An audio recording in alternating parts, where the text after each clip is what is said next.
हमारे विकास हमारे साथ बने रहिएगा। वीरेंद्र सिंह जी हमारे स्टेट हेड हमें ज्वाइन कर चुके हैं। वीरेंद्र जी, इस निकाय के निर्णय का जो आज रिजल्ट आया है, इसका क्या संदेश है बीजेपी, समाजवादी पार्टी, बीएसपी, आम आदमी पार्टी, कांग्रेस और दूसरों के लिए क्या संदेश है? और इस पूरे निर्णय को जो जनता ने आज दिया है, इसको आप किस तरह से विश्लेषित करते हैं? ऐसा लगता है कि पूरे देश में बीजेपी की सबसे मजबूत गढ़ आज की तारीख में उत्तर प्रदेश बनता जा रहा है। और ये बीजेपी के लिए बहुत राहत की भी बात है, क्योंकि देश का सबसे बड़ा राज्य है उत्तर प्रदेश, और वहाँ बीजेपी की एकतरफा जीत ये साबित करती है कि ये जीत भगवा लहर के साथ साथ योगी लहर की जीत है। योगी आदित्यनाथ की जो उत्तर प्रदेश में उन्होंने काम किया और रैलियाँ की और प्रचार किया, वो एक तरह से कहा जाए उस पर जनता ने मुहर लगाई है।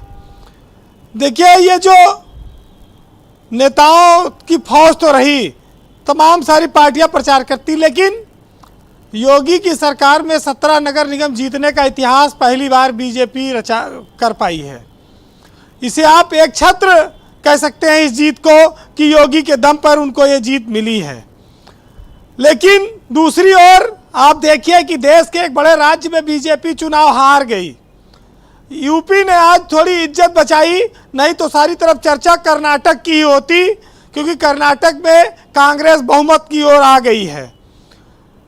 अब नगर निगम जो है वो चुनाव कई सारी चीज़ों के लिए माना गया था कि ये लोकसभा का सेमीफाइनल है।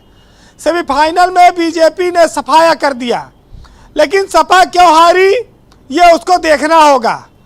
उसने जिनको टिकट दिया, आंसू मलिक के भाई 20,000 वोट पाने के लिए तरसते रहे सहारनपुर में, और मेरठ में अतुल प्रधान की पत्नी तीसरे नंबर पर खिसकती रही बार बार। वहाँ पर आसिम वकार की पार्टी एक बार तो लीड कर गई थी, नंबर 1 पर आ गई थी। ऐसे कई जगह रहे, मथुरा में और झांसी में समाजवादी पार्टी तीसरे नंबर पर चली गई। क्यों चली गई, कैसे टिकट वितरण हुआ, बार बार ये टिकट वितरण में गड़बड़ियाँ कैसे हो रही हैं, ये सब चीज़ें समाजवादी पार्टी और अखिलेश यादव इसको देखें। क्योंकि समाजवादी पार्टी के पास 100 विधायक हैं, वो बीजेपी से मुकाबला करने की बात कहती है, लेकिन जब संगठन द्वारा सुझाए गए नामों को टिकट नहीं मिलेगा और अचानक से कोई नाम को पर मोहर लग जाएगी, तो फिर बीजेपी से मुकाबला करना इतना आसान नहीं होगा समाजवादी पार्टी के लिए। ब्रजेश जी मायावती नहीं जीती, लेकिन सपा को भी उन्होंने जीतने नहीं दिया, उनका संकल्प पूरा हुआ। उनकी 2 सीटें थी मेयर की, वो भी चली गई, सब बीजेपी में समा गई समुद्र में जाके। अब एक बात आती है कि यूपी में भगवा लहर है कि योगी लहर है, दोनों लहर है, लेकिन एक लहर पे और चर्चा होनी चाहिए कि क्या पप्पू अब पास हो गया है कि अभी भी पप्पू को इम्तिहान देना पड़ेगा। ये आज देश में कर्नाटक की जो कांग्रेस की जीत है, उसको आप लोग किस रूप में देखते हैं? हिमाचल में कांग्रेस जीती, फिर कर्नाटक में कांग्रेस आज जीती। बीजेपी को इस पर सोचना पड़ेगा। सोचना इसलिए पड़ेगा कि दक्षिण का सबसे मजबूत राज्य उसके हाथ से चला गया। हाँ, आज तो दरवाजा बंद हो गया दक्षिण का बीजेपी के लिए। ब्रजेश जी, कर्नाटक की हार एक खतरे की घंटी है। बीजेपी को इस पर मंथन करना चाहिए। मंथन इसलिए करना चाहिए कि उनके लिए ब्रजभूषण प्रिय है या इस देश की बेटियों की मांग। उनको यह भी देखना होगा कि कश्मीर फाइल और केरल स्टोरी ने क्या लाभ दिया। अली और बजरंगबली, शमशान और कब्रिस्तान, ये कर्नाटक और दक्षिण भारत के राज्यों में क्या चलेगा आगे या नहीं चल पाएगा। आज इस बात को भी बीजेपी को सोचना पड़ेगा कि कर्नाटक के 28 लोकसभा सीटों में से 27 पे उसके एक सांसद हैं। अब वहाँ सरकार बदल गई विधानसभा की, 224 सीटों में से 136-37 पे कांग्रेस लीड कर रही है।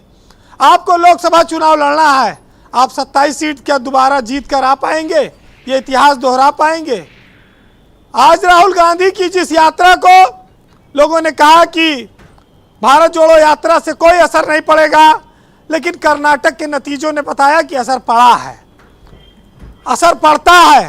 कांग्रेस ने बीजेपी के रोज तानों से अपना अध्यक्ष भी बदल दिया था, वो भी उनके फायदे में चला गया।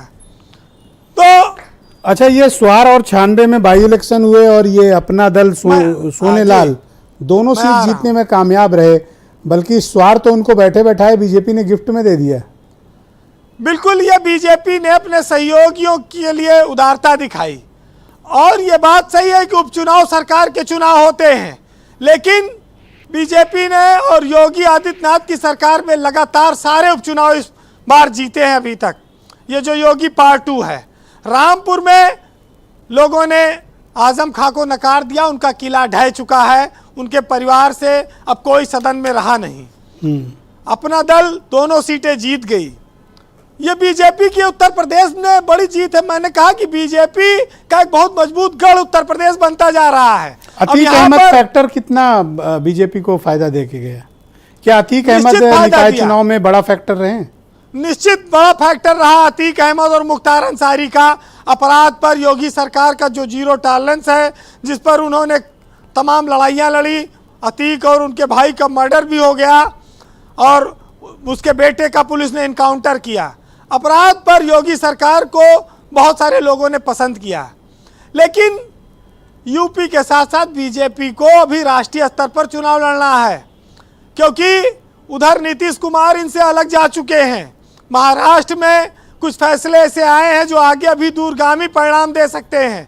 तो बीजेपी के साथ समस्या इस बात की है कि सियासत हो या व्यक्तिगत जीवन, जब आपका ये मैसेज चला जाएगा कि अहंकार आ गया, तो फिर वहां पर जनता उसको हजम नहीं कर पाती है। एग्जैक्टली।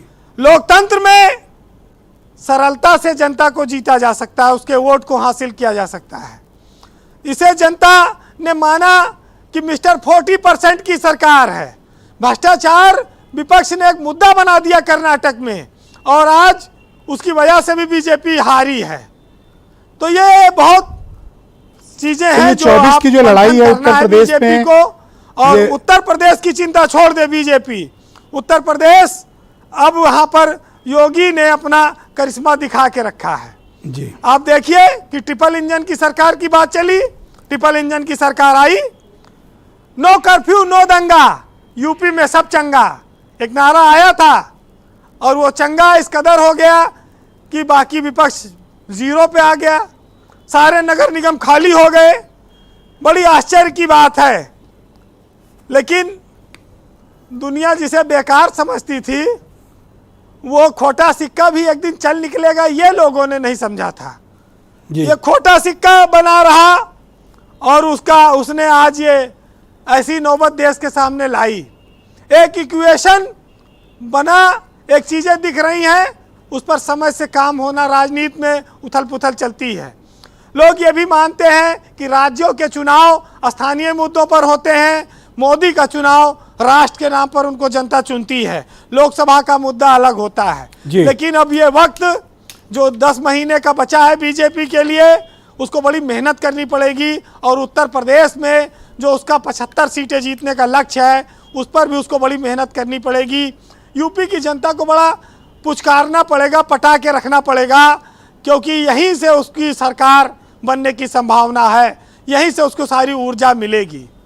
जी ब्रजेश जी, एक साहित्यकार ने लिखा है, सुनिएगा, कि वक्त कई बार बदलता है, और कई बार जिसे हम बहुत ज़रूरी समझते हैं वो किनारे हो जाता है, कोई नया बन के नायक आ जाता है। तो कहते हैं कि हर मुलाकात पर वक्त का तकाजा हुआ, और हर याद पर दिल का दर्द ताजा हुआ। सुनी थी सिर्फ हमने लोगों से जुदाई की बातें, जब खुद पर बीती तब हकीकत का अंदाजा हुआ। और एक साहित्यकार ने यह भी लिखा है कि गुजर गया वो वक्त जब मुझको तेरी हसरत थी, अब तू खुदा भी हो जाए तो मैं सजदा ना करूं। बहुत शुक्रिया आपका वीरेंद्र जी, बहुत बहुत धन्यवाद ग्राउंड जीरो से अपने इनपुट और उत्तर प्रदेश के साथ साथ कर्नाटक के भी चुनाव का विश्लेषण करने के लिए आपका बहुत बहुत धन्यवाद। बहनों